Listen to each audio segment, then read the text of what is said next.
आपल्याला माहित असेल तर केंद्रीय समिती ज्या आमच्या नेमलेल्या वेगवेगळ्या मग त्या विभाग अध्यक्षांच्या असतील किंवा शाखा अध्यक्षांच्या असतील, आमचे सन्माननीय नेते अमित ठाकरे, बाळगंगावकर, नितीन सरदेसाई या सगळ्या लोकांनी विविध ठिकाणी बैठका घेतल्या। जवळजवळ 800च्या वरती त्या बैठका मुंबईवर झाल्या। आज त्या सगळ्या विविध केंद्रीय समित्यांच्या पैकी 2 समित्या, जे विभाग अध्यक्ष आणि उपविभाग अध्यक्ष, त्या समित्यांची एक जॉईंट बैठक राजसाहेबांनी घेतली, त्यांच्याकडनं अहवाल घेतला। त्याच्यानंतर उद्या ज्या बैठका होणार आहेत त्या उपशाखाध्यक्षांच्या बैठका होणार आहेत आणि त्याच्यानंतर गटाध्यक्षांच्या बैठका होणार आहेत। मला असं वाटतं की ह्या सगळ्या बैठका झाल्यानंतर आम्ही एक जॉईंट परत बैठक घेऊ आणि त्यामध्ये काय बदल करायचे पक्षात, कुठली पदं जी रिक्त आहेत ती भरायची, या संदर्भातला सगळे निर्णय त्या ठिकाणी घेतले जाईल। प्लस महानगरपालिका, येणाऱ्या महानगरपालिकेच्या दृष्टीने जो काय रणनीती आखायची आहे, तिथे कोण इच्छुक आहेत, काय आहेत, त्या सगळ्याचा आढावा या जो केंद्रीय समितीने घेतलाय त्याचा अहवाल सन्मान्य राजसाहेबांना सादर करा। पण ह्या बैठकीमध्ये युती संदर्भात असेल किंवा एकनाथ शिंदे ह्या संदर्भात काही चर्चा झाली का? मी तुम्हाला सांगितलं ही बैठक पक्ष बांधणीसाठी होती आणि ती पक्ष बांधणीपुरतीच मर्यादित होते।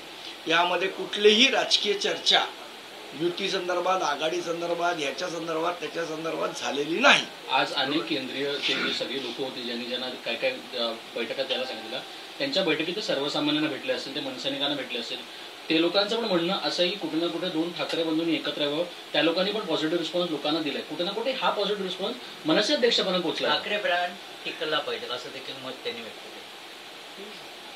मला असं वाटतं की साहेबांना संपूर्ण महाराष्ट्रातल्या आमच्या सर्व पदाधिकाऱ्यांचा, लोकांच्या मनात काय हे तेही जाणून घेतात आणि मला असं वाटतं की नजीकच्या काळामध्ये या विषयावर सविस्तर साहेब बोलतील।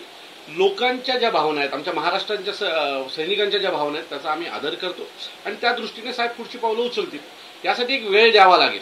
ही गोष्ट जी तुम्ही सगळे रोज सकाळी उठून चालू केली आहे ती 1-2 दिवसाची गोष्ट नाहीये की आज सकाळी तुम्ही बोललात म्हणून आमची युती झाली किंवा आघाडी झाली। ह्या सगळ्या गोष्टीची एक प्रोसेस असते आणि मला असं वाटतं ती प्रोसेस पूर्ण होऊ द्या आणि त्यानंतरच या सगळ्याच्या बाबतीत निर्णय होईल।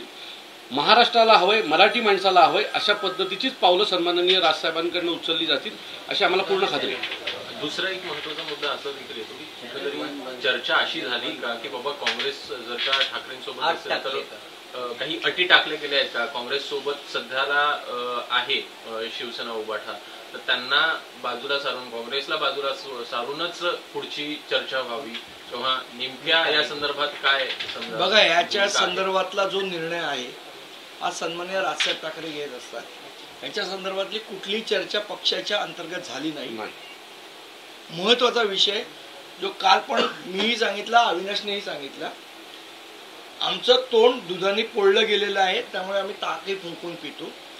जोपर्यंत कुठलाही ठोस प्रस्ताव राजसाहेबांपुढे येणार नाही तोपर्यंत ते निर्णयापर्यंत पोहोचू शकत नाही। ज्यावेळेला प्रस्ताव येईल त्यावेळेला त्याचा निर्णय, योग्य तो निर्णय राजसाहेब घेतील। मला वाटतं हेच काल अमित ठाकरेही बोलले, अविनाशही बोलला, मीही बोललो। त्यामुळे काल काही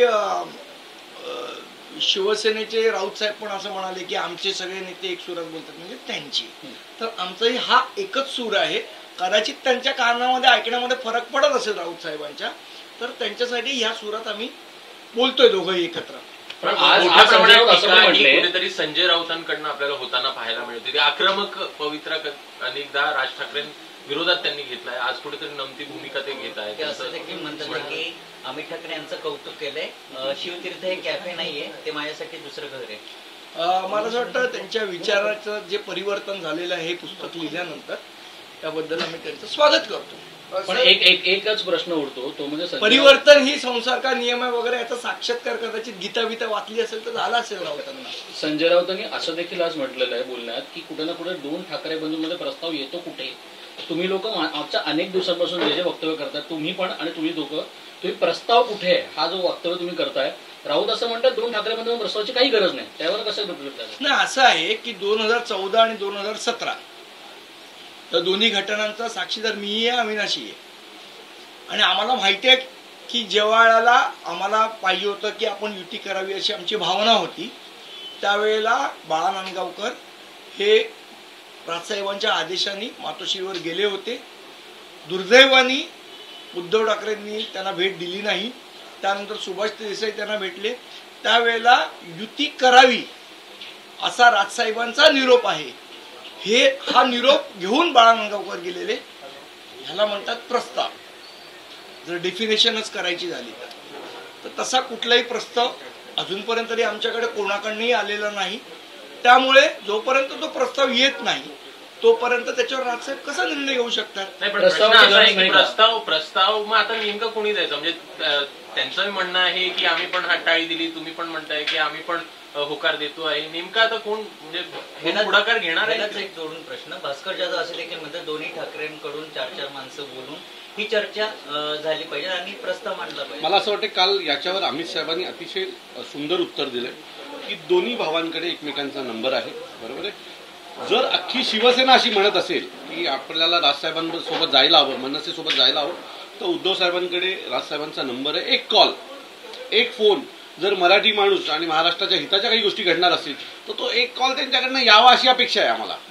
आणि हेच त्यांच्या सर्व नेते जे येऊन कॅमेरासमोर बोलतात त्यांना माझी विनंती आहे की त्यांनी उद्धव साहेबांना जाऊन ते सांगावं की एकदा राजसाहेबांशी बोला.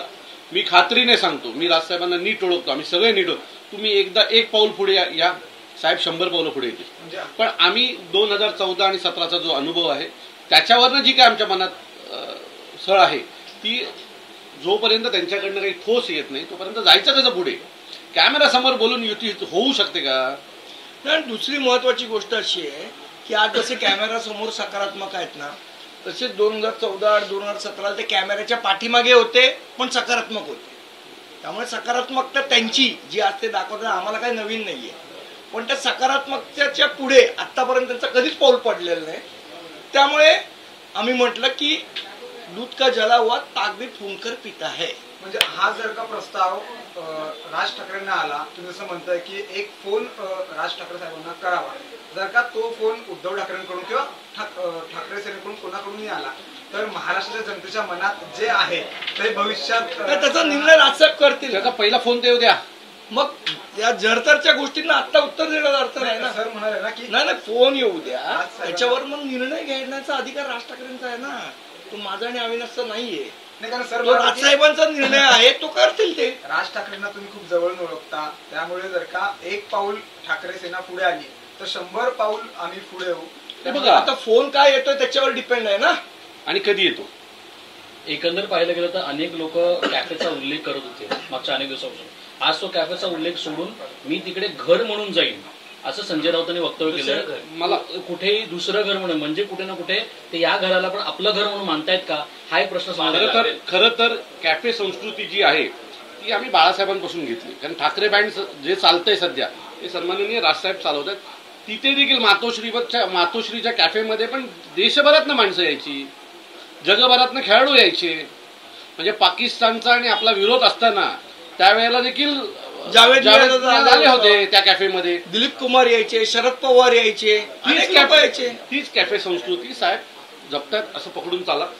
जे तिथे बाळासाहेबांकडे चालायचं ते राजसाहेबांकडे चालतं. ठाकरे बँड टिकणं गरजेचं आहे ना कशाही प्रकारे, तर ते टिकवण्याचं काम सन्माननीय राजसाहेब आज शिवतीर्थावर करतात.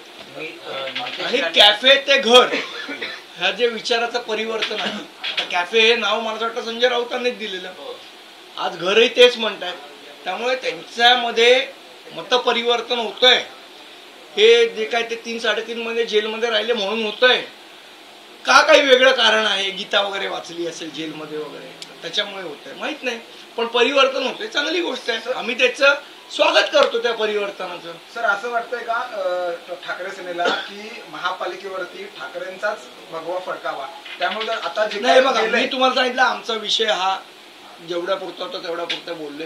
तुम्ही खूप पुढे जाताय, तेवढ्या पुढे जायची आज गरज नाही. ते महापौर पण बसवतील. पण प्रश्न असा येतो की अनेक लोकांचं मत आहे की कुठेतरी ठाकरे बंधूंनी एकत्र यावं.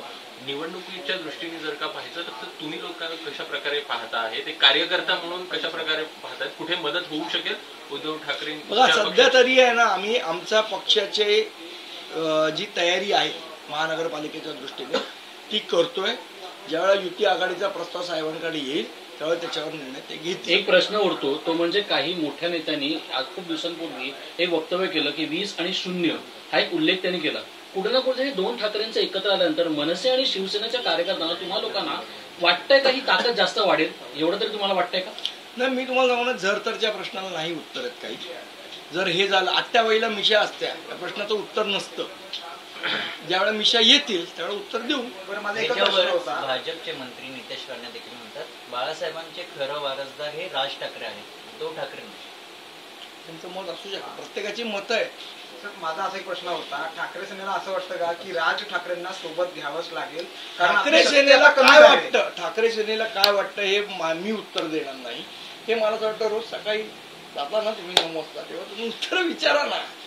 असं आहे का की ते भेटत नाहीत तुम्हाला? भेटतात की नाही रोज? काय जायचं 9 वाजता बसायचं, काही प्रश्नांची यादी तयार करा, विचारून टाका सगळे प्रश्न. ठाकरे सेनेला काय वाटतं ते. यावरच काही जण असे देखील म्हणतात की दोन्ही ठाकरे बंधू जर एकत्र आले तर काही फरक पडणार नाही, ठाकरे बंधू यांची युती टायटल. तुम्हाला म्हटलं ना, आता तो इंटरनल सर्वे नाही इंटरनल नाही, कृपाल तुमाने यांनी म्हणाले. कोण कृपाल तुमाने? ते नागपूरवाले, त्यांचा काय संबंध? उगीच काय थोडा. पण कुठेतरी जी चर्चा सुरू होती, उदय सामंत देखील 2दा येऊन गेले, तर उदय सामंत भेटून गेले, शिवसेनेसोबत तुमच्या युती संदर्भातली चर्चा ही ऐकायला मिळत होती. नेमका त्या संदर्भात काही उदय सामंतांची सदिच्छा भेट. पण एकूणच एकनाथ शिंदे देखील 1-2दा येऊन गेले, सदिच्छाच भेट होती. निवडणुकीच्या काळात देखील चर्चा होताना दिसली. निवडणुका कुठे विधानसभेच्या निवडणुकीच्या वेळी पण चर्चा होताना दिसलीच होती की कुठेतरी जवळ. त्यावेळेला निवडणुकी संदर्भात चर्चा होती ना, ती फुलफ्रूट नाही झाली. नाही, पण ही बोलणी कुठेतरी सकारात्मक सुरू असताना अशा प्रकारे ठाकरे गटाकडनं चर्चा ह्या पुढे नेत्यांना पाहायला मिळत आहेत. कुठेतरी डिस्टर्ब करण्याचा प्रयत्न हा तुम्हाला होतो आहे का, असं तुम्हाला वाटतं? तुम्हाला वाटतं? मला वाटतं, म्हणून मी कदाचित असू शकेल. तुमचा अंदाज आहे तो बरोबर असूही शकेल, माहित नाही मला. आता येणारा काय ठरवेल.